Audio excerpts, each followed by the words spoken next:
Imagine telling your friends a story of ancient rainforest covering the slopes of lush volcanoes, of old legends and murderous lakes, of magnificent wildlife and unique local culture. Well, this story could be yours if you leave behind fear and venture into the heart of Rwanda.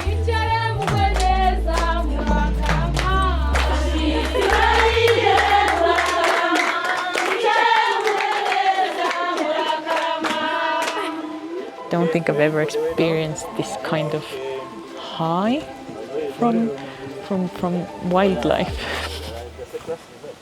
It's absolutely weird. Our journey this time starts in the capital city of Rwanda. It's time to leave behind our first accommodation. We're gonna go away from the capital city, go away from Kigali. That's gotta be interesting. First time taking a local bus in Africa, in Rwanda. And therefore, as the first thing, we needed to reach the bus station located on the other side of town. Just ordered a taxi from a local Uber, or what was it called? Yebu? Yego. We'll see how it goes. Well, how it went was that the driver sort of did not show up. But luckily there was another taxi, who of course at first offered us the tourist price. No problem, boys. But after seeing the other offer on the app, he agreed to drive us there for the normal rate. Yet as we arrived, things quickly got out of hand.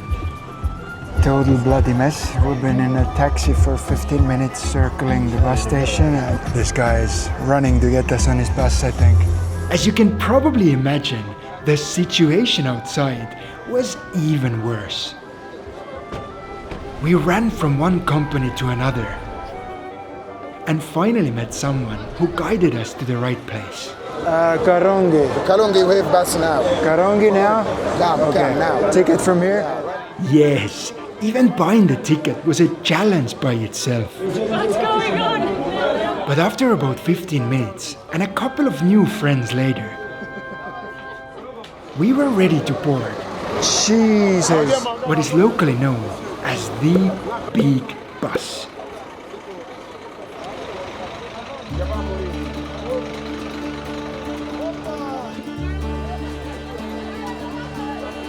The ticket was around 4 point something thousand, so like $3. And the lady was super nice. Like, yeah, everything went right.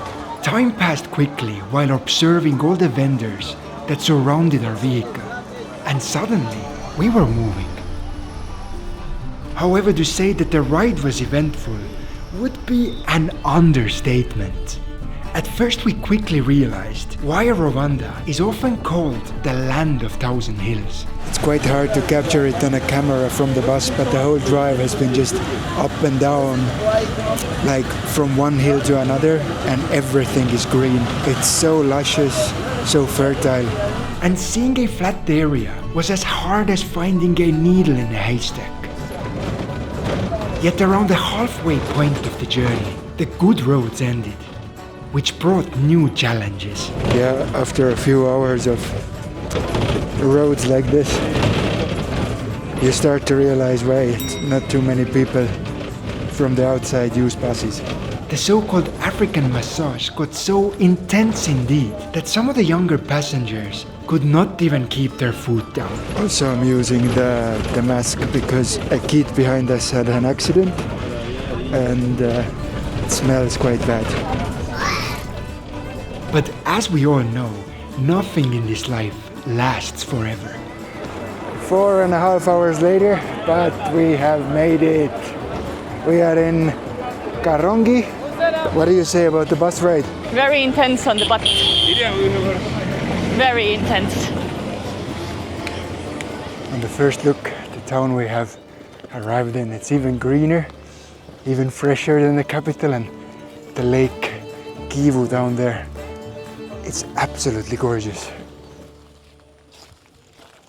I'm just loving it. No machines. You hear the insects, you hear the birds. And beautiful scenery everywhere. The whole village felt like it was taken out of a fairy tale. Even the nickname Killer Lake felt like it originated from a strange story. However, to our surprise, this name was more true than we dared to admit. And so, as the sun was slowly going down, we settled into our hotel room to be ready and rested for the coming day.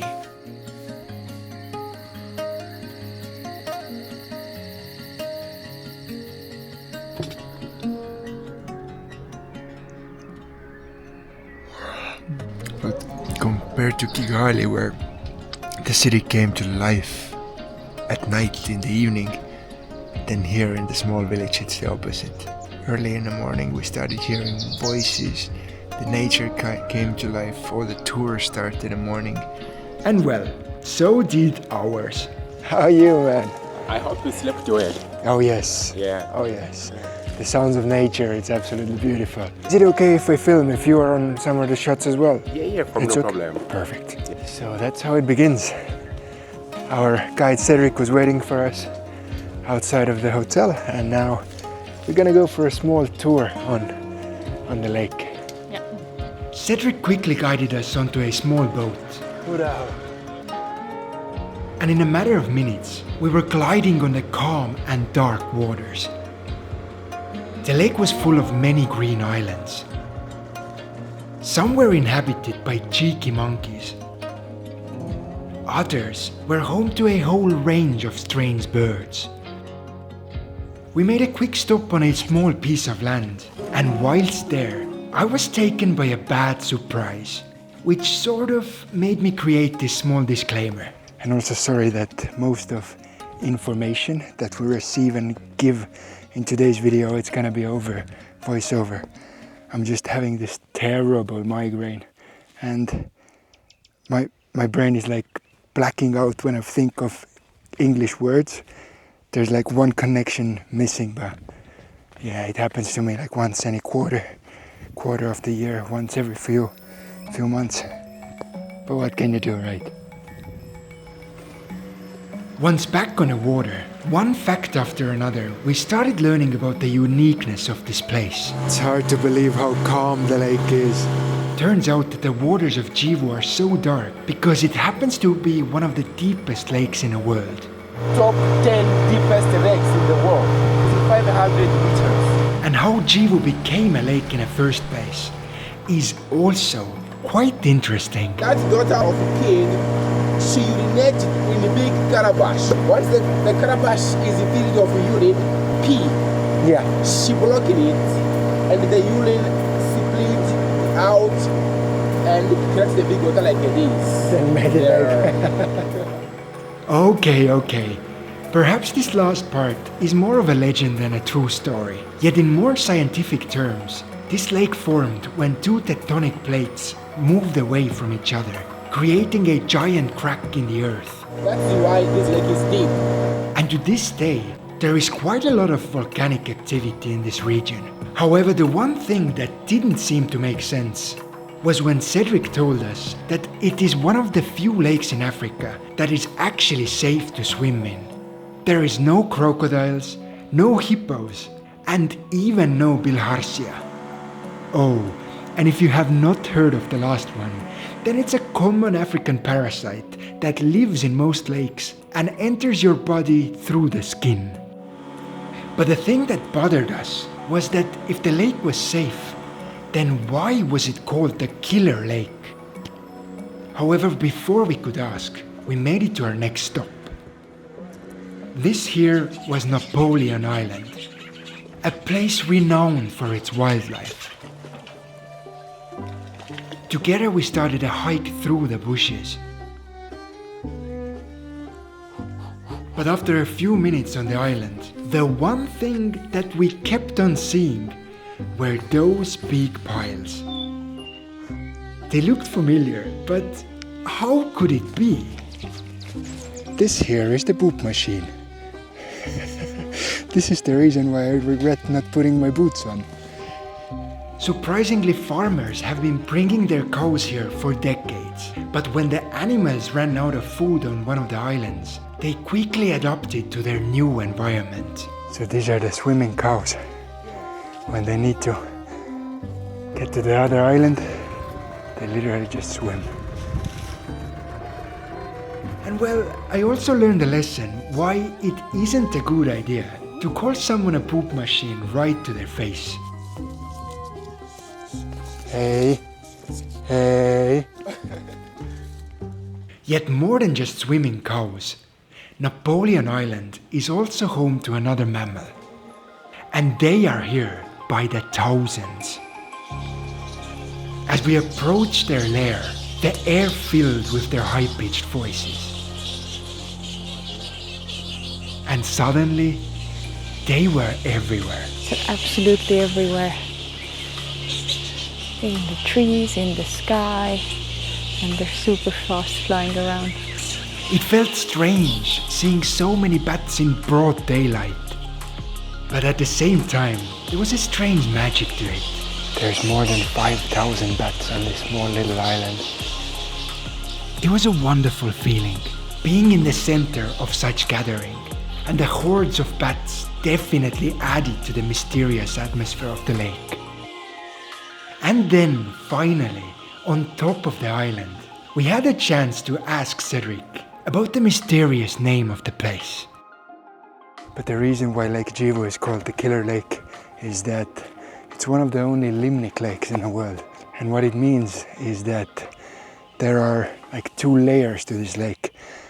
The top one is clean, nice, beautiful water, but the lower level, it's full of different gases from the volcanic activity down there. And the scientists, they have found that once around every 1,000 years there's a eruption of the gases, and all the living animals, people have died. So every 1,000 years there's a mass extinction. Yeah, this is sort of what I meant by not being able to speak with a migraine. But anyways, as we got back to the boat and once again reached the mainland, it was time for us to continue our journey towards even wilder part of Rwanda. Once again we jumped on a local bus, 8 and 200. and believe it or not, another kid had the same accident. However, it didn't much bother us, because we already knew that during the second part of our adventure, we were no longer bound to local buses. Muraho, Jumbo. Hey, Muraho. You got some. Camera okay? We're okay. Perfect. This is Bernard, Yes, Bernard. our Good. guides, our lead, Yeah. the man who made our dream possible. Sophia. Yeah, and this is Sophia. Sophia, nice to meet you. And when I said that Bernard is making our dream come true, I meant that he's the one taking us on a 4-day safari, Can't believe we're here. Can't believe we're here. with a highlight of us being able to see mountain gorillas in Uganda. But more about this later, because our first goal was to reach Volcanoes National Park in the northern part of the country. This time the ride was smooth, and while driving through the green hills and small villages, it quickly became clear how much Bernard and Sophia cared about the local community. We bought snacks from small vendors and ate in authentic restaurants. Joe went with a local dish, agatogo. It's fresh, it's healthy. What did Liisu get? Shame. Pasta carbonara, no? Shame. Honestly, it's one of my favorite foods so far in Rwanda. Heck, before settling into our hotel room, we even visited an organization Oba, muraho! that helps and encourages local women in finding employment. Nimeza. Wait, so this one here is a women's art center. A lot of local craftswomen make things, bring them here. It was rewarding being here in the presence of such amazing women. But it came to us as a total surprise when they suddenly decided to share a little part of their culture with us.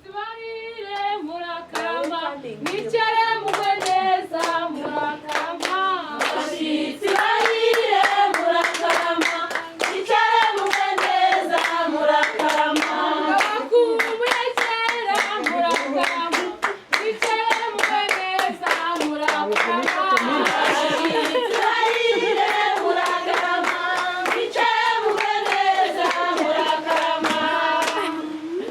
you seen how she's pregnant? Yes. Yeah.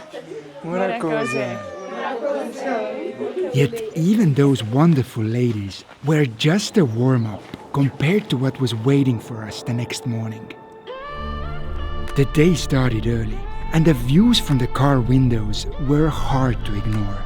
This is where we're headed. This is the Volcanoes National Park, and I think it's self-explanatory why it's called that.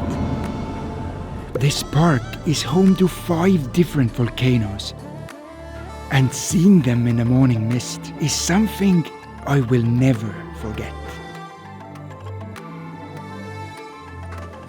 After parking the car, we quickly joined our group. And so it begins. I do feel being like the odd one out. I'm the only one in yellow. Everybody's in green and blue colors. It's called main character vibes.